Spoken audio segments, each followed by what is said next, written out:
We are in Daniel, right? The second chapter, Daniel 2.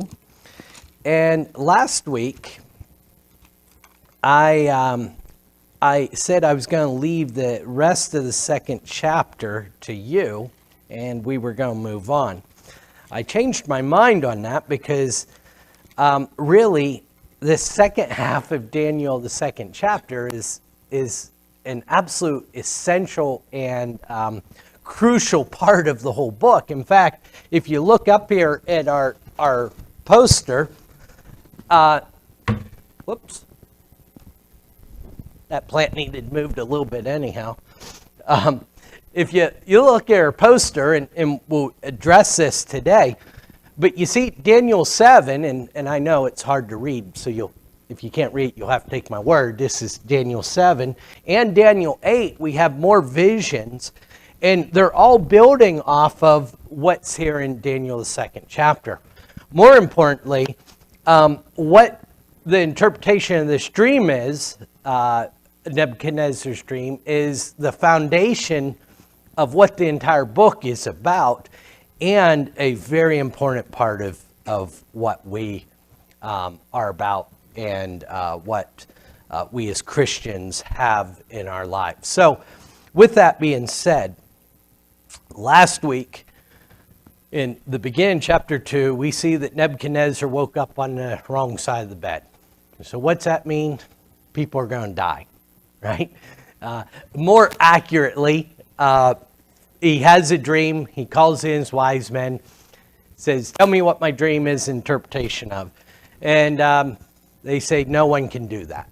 He says, well, you better, or you're dead. I'm going to tear even worse, right? I'm going to kill you in a horrific way. You're going to be torn limb to limb, and your house is going to be, the King James says, dunghill. In the ESV, it's ruined, laid ruin. Both translations are getting at the part that it's bad, right? That's what that means. It's going to be bad. And so you can imagine the frustration of these wise men. They're helpless. They say, Nebuchadnezzar, they're trying to reason with them.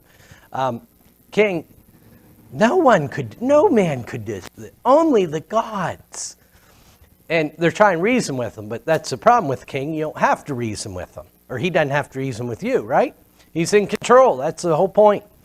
And so Daniel isn't even before the king. It just so happens that he and all of his buddies are going to die because none of the wise men can answer that. So Daniel says, get me a meeting with the king. I'll solve this. Do you have the answer yet? No, he didn't even have the answer yet. We'll take care of it. Figure out how afterwards. More importantly, God will take care of this, right? So then he tells Shadrach, Meshach, and Abednego, guys, it's time to pray. Pray with me. And we get before the king. Now, where we dropped it off last week, or where we stopped at the end of verse 30, David starts by saying, O king, no one can do this. He says exactly what the wise men said. Well, not quite exactly. They say only the gods.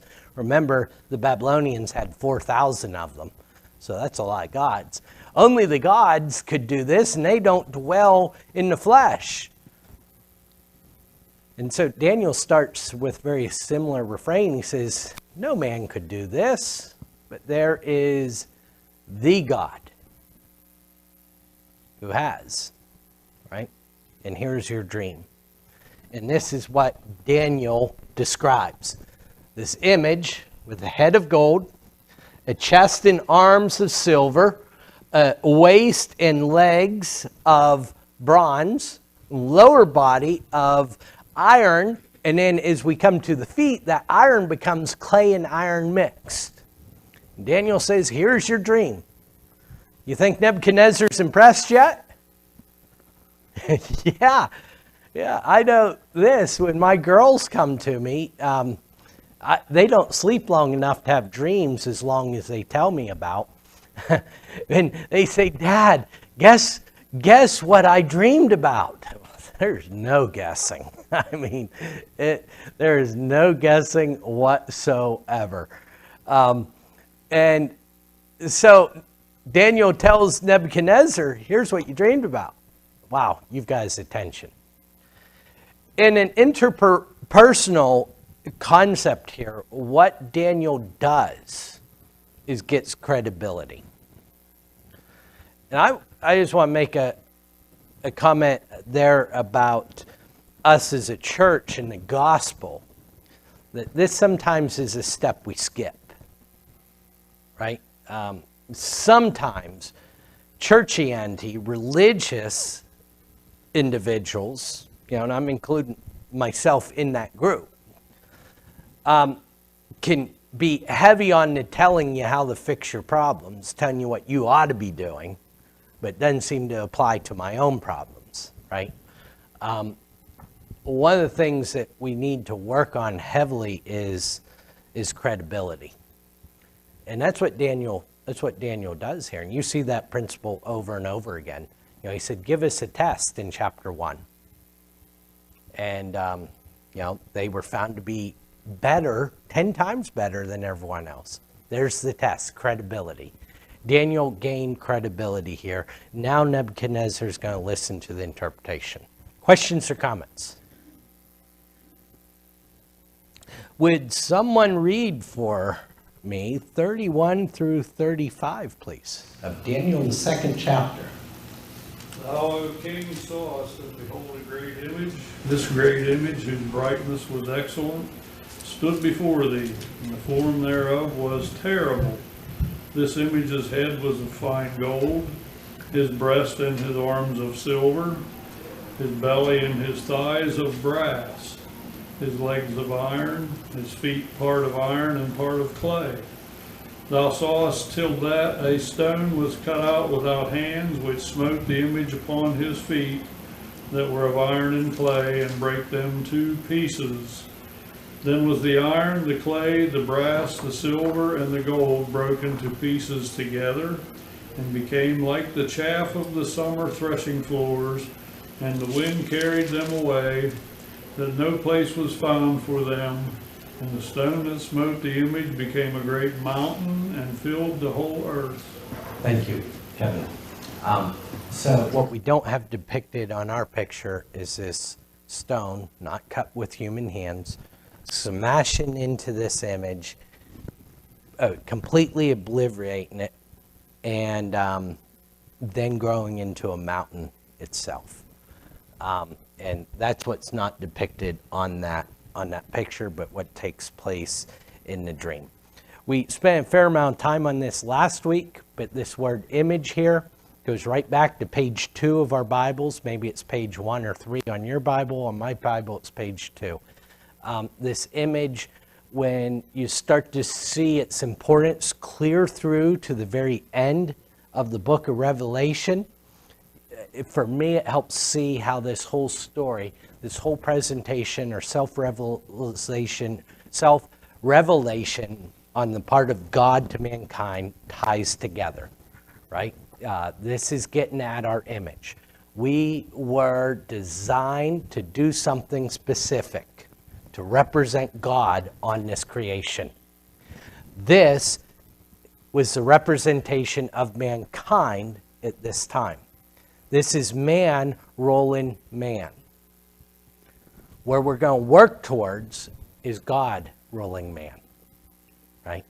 And the difference between those two things. Questions or comments on the dream? Would someone read for us 36 through 45? This is the dream, and we will tell the interpretation thereof before the king. Thou, O king, art a king of kings, and the God of heaven hath given thee a kingdom, power, and strength, and glory. And wheresoever the children of men dwell, the beasts of the field and the fowls of the heavens hath he given into thy hands, and hath made the ruler over them all, that art with the head of the gold. And after thee shall arise another kingdom, inferior to thee, and another third kingdom of brass, which shall bear rule over all the earth. And the fourth kingdom shall be strong as iron, foremost as iron breaketh in pieces, and subdued all things, and as iron that breaketh all these shall it break into pieces and bruise. And whereas thou sawest the feet of toes, part of potter, clay, and part of iron, the kingdom shall divide it. But there shall be in it to the strength of the iron foremost, as thou sawest the iron mixed with mire clay. And as the toes of the feet were part of iron and part of clay, so the kingdom shall be partly strong and partly broken. And thereas thou sawest iron mixed with mire clay, they shall mingle themselves with the seed of man, but they shall not cleave one to another, even as iron is not mixed with clay. And in the days of these kings shall the God of heaven set up a kingdom which shall never be destroyed, and the kingdom shall not be left to another people, that it shall break in pieces and consume all these kingdoms, and it shall stand forever. Foremost as thou sawest that the stone was cut out of the mountain without hands, and it brake in pieces the iron, the brass, the clay, the silver, and the gold. And the great God hath made known to the king what shall come to pass thereafter, and the dream is certain, and the interpretation thereof sure. Thank you, Bob. There's enough material there to study for months on. And so be it, because there's most of the world's history wrapped up right there in this dream. And it is the message of the rest of the Bible. Right there it is, all in one little chapter or half a chapter here. We're not going to deal quite that much with it for quite that long, but we want to draw out some of the really important and applicable parts of this. So Daniel starts, and he says, "O Nebuchadnezzar, here's what this dream means. You are the head of gold." Think that makes Nebuchadnezzar feel good? Yeah.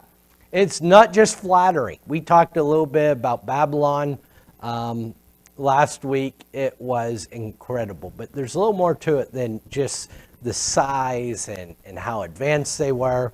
And we'll touch upon that in just a moment. He says, you are the head of gold. But how did you get it? The answer to that is forgotten in chapter 4 and in chapter 5, and it comes with great cost. How did you get it? 37. How did Nebuchadnezzar come to rule? God gave him the kingdom. God gave it to him. Yeah. He's reminding them. And understand the context of Nebuchadnezzar having 4,000 gods, some over this and some over that and some over this. And Daniel saying, no, the true God, the God that's capable of doing what no one else could, he gave you the kingdom. And he gave you the ability to roll over the whole world. Now, what we're looking at is the kingdoms that dominated the world, that ruled the world. These are world empires. Now, North America is not included in the Babylonian Empire. This is the known and influential world. This is where things are happening at this time. And Nebuchadnezzar ruled over it. Did he have every people conquered? No, but he was the sole superpower. He's the one that mattered. And every one of these nations, that's what they are, one after another. He says, God gave it to you. But what's going to happen? This is interesting. Every people has forgotten or denied this point, whether it's on a personal level or on a national level. Yeah, the question's asked all the time, will America fail? If the world stands long enough. I think you'd have to be foolish to think otherwise. My opinion. World history is not 200 years old, right? And imagine the shock. And I know saying that infuriates some people. I don't know all who they are, but I just infuriated some people. I know that for certain. Now think about how infuriating it was for Nebuchadnezzar to hear. There's going to rise after you another nation. God gave it to you, and God's in control of all of it. There's another nation coming. Now, there is this little bit for Nebuchadnezzar. How did they compare to Nebuchadnezzar's kingdom or the Babylonian kingdom? Where's the second? I see the third. I have underlined. 39. 39, thank you. Yes. Another kingdom. Inferior. Inferior. Now, the head is gold. What's the chest and arms again? Silver. Still pretty good, huh? But not quite. Not quite as precious. The Babylonian Empire dominated from 626 to 539 BC. Now, these numbers are going to mean something here in just a moment. Is that a long time? No. It wasn't a long time. Notice these dates. So the silver of chest, now Daniel has named Babylon. He doesn't name the rest of these nations. To me, and I hesitate to say this anytime there's disagreement because, number one, I understand there's a lot better studied and a lot more intelligent people than me. From my standpoint, though, saying this unmitigatedly, or without mitigation, it's obvious that the bronze is Media-Persia. The reason is, in all these, another kingdom inferior to you shall arise after you, and yet a third kingdom of bronze, and it shall, what are we talking about? Roll over all the earth, right? Now, they're talking about the known world. These are the empires that ruled the whole world. And they did that at various levels, but they're world empires. That really narrows it down, right? And so the Media-Persia conquers Babylonian Empire and really in some ways expands upon it. We'll talk about how that is. And they're in power from 539 to 330. 200 years, right? We're going around 200 years. Now, does that sound inferior to Babylon or inferior?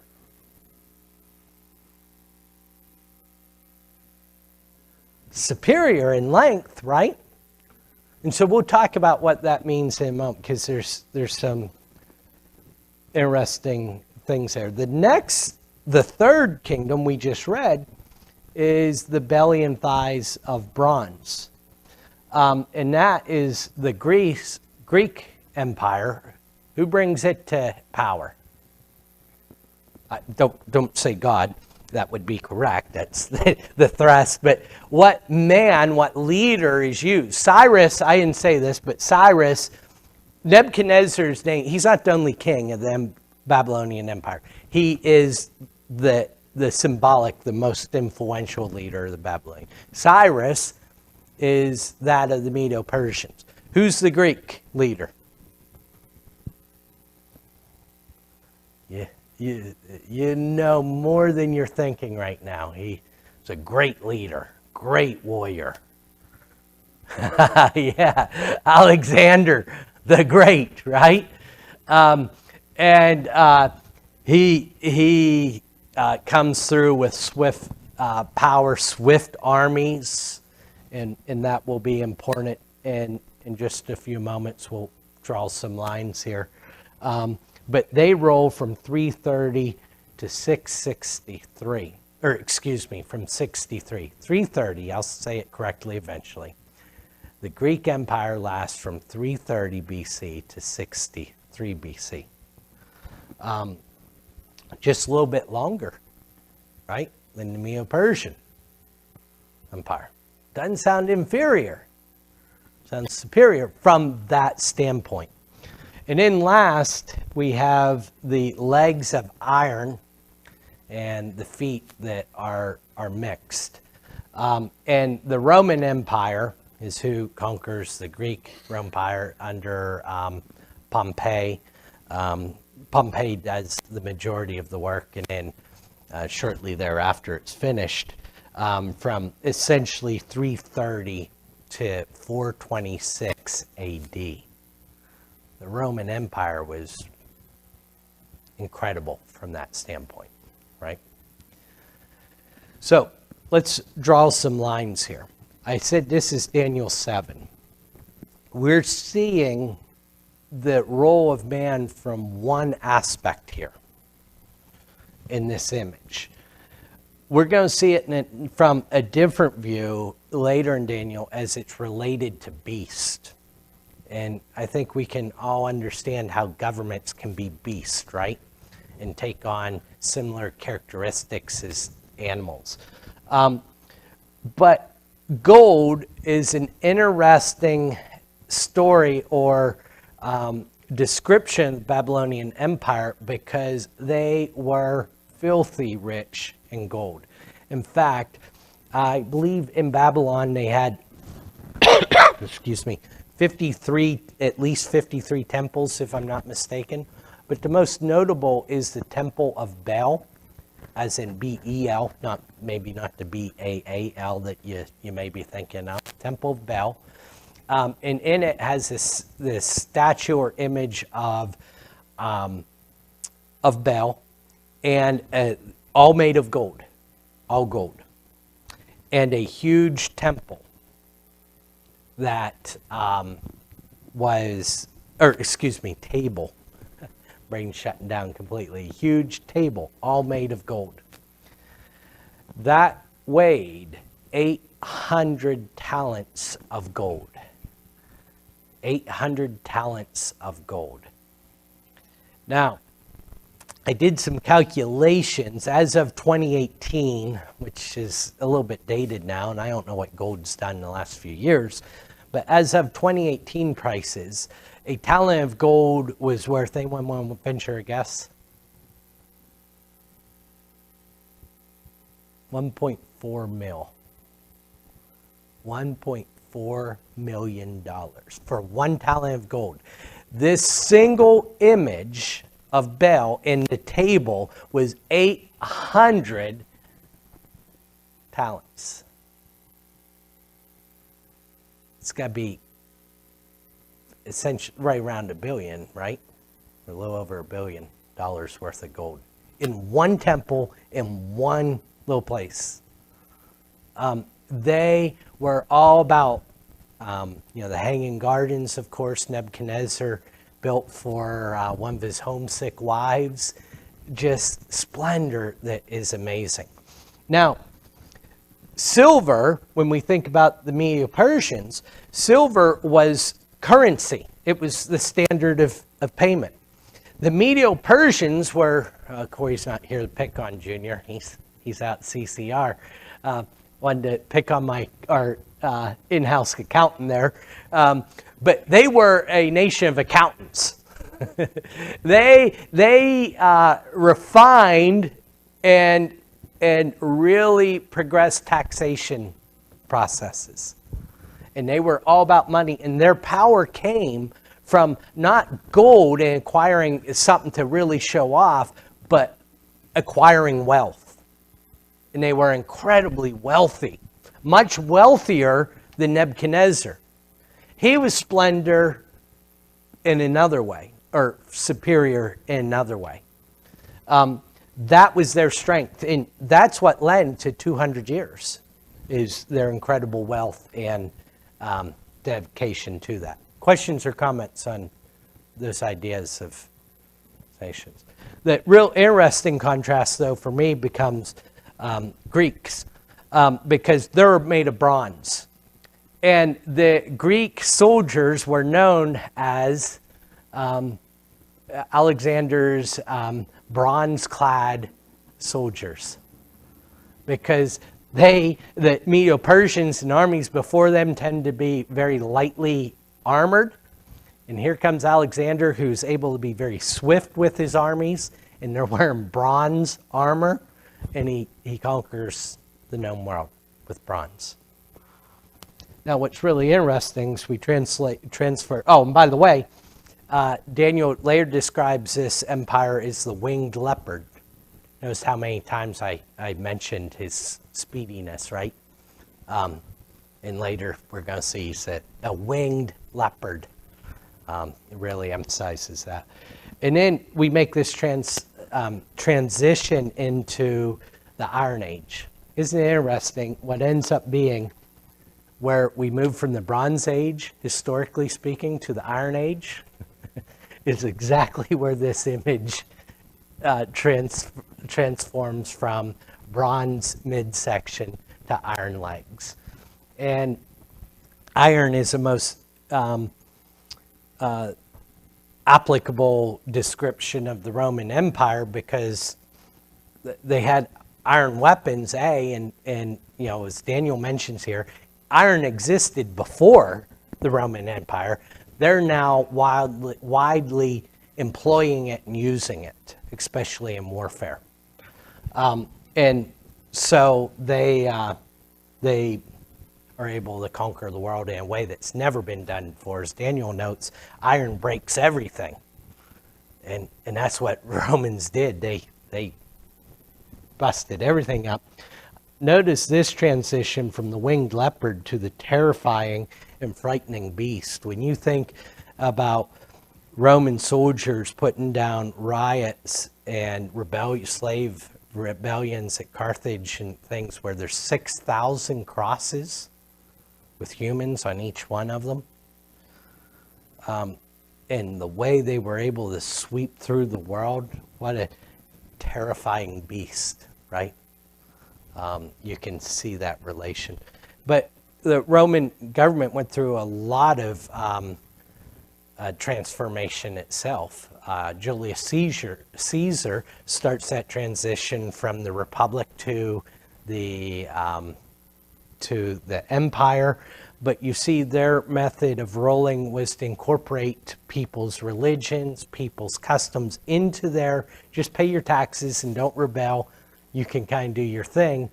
And so part of that clay and that iron never truly meshes, right? It doesn't become one.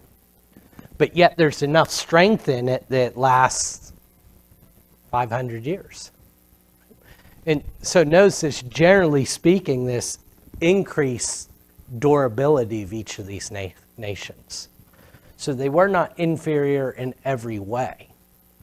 They're inferior from the concept and the viewpoint that Daniel's explained this to Nebuchadnezzar. Questions or comments? Now, here is what's really important. And for me, having some of that information helps me to envision this and understand the importance of this.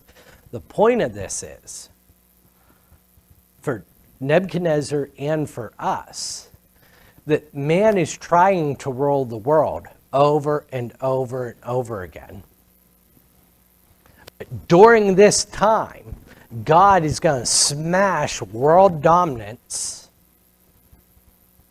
and he's going to use his church, his kingdom, to rule the world. And to this day, all of these nations are dust. You know, if the world stands 1,000 years, I think it's incredibly probable that our nation will be dust 1,000 years from now. Just as these are, many nations since then are all dust, but God's kingdom stands strong and is permeated every nation that's existed and impacts every nation that has existed. God is ruling the hearts of men, not kingdoms, not governments. He's going to set it up. And what's important for us is a religious or theological standpoint is that John the Baptist comes and he starts preaching this message. And what's his message that he preaches? The coming Christ, yes. Baptism, yes. And all these things are signifying what? The kingdom's at hand. Notice Jesus picks up on that. He says, the kingdom's at hand. In fact, there's people living that are going to see it come in power. He says to Peter, after Peter confesses that he is the Son of God, upon this rock, I'm going to build my church. He's talking about a kingdom. The Hebrew writer talks about a kingdom. We have a kingdom that cannot be shaken. That is being written just a couple of years before the physical kingdom, the Jewish nation, is about to disappear. Right? He's saying, you have a kingdom, cannot be shaken. We've been given that kingdom. I want to look at just one passage. We could, as I just referenced a handful for time's sake, but this one's really interesting to me. Colossians 2:15.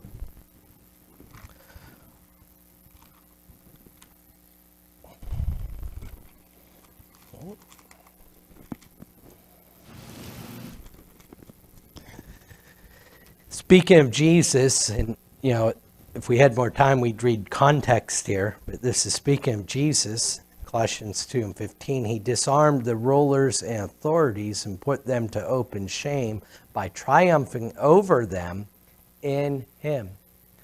Now, I think the primary application is demonic rule, demonic rulers and authorities. But I think in light of this image, and a secondary application is absolutely these governments. That's exactly what Daniel's saying is going to happen, is that the Messiah is going to roll over all these nations. Now, Jesus, God did in a very unique way. He did it by being conquered. But this is what he did. He put them to open shame. And that's what Daniel's describing.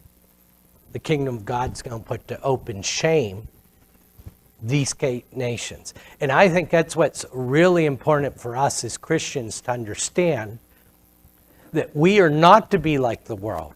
We're to be a contrast, a counterculture, to live very differently, to not roll like man rolls, but to roll as God would have us to roll.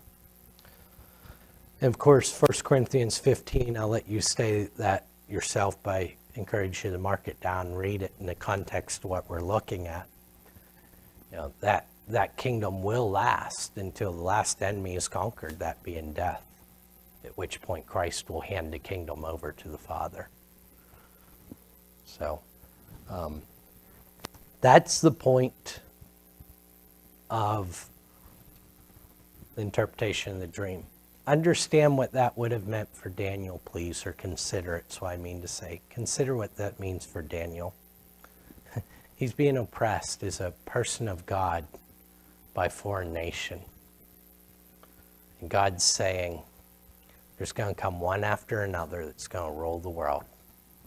And I'm going to blow them all away. I'm going to rule with a kingdom. It's not just an image or a part of an image, but it's a mountain, and it's unshakable. Thank you for your time.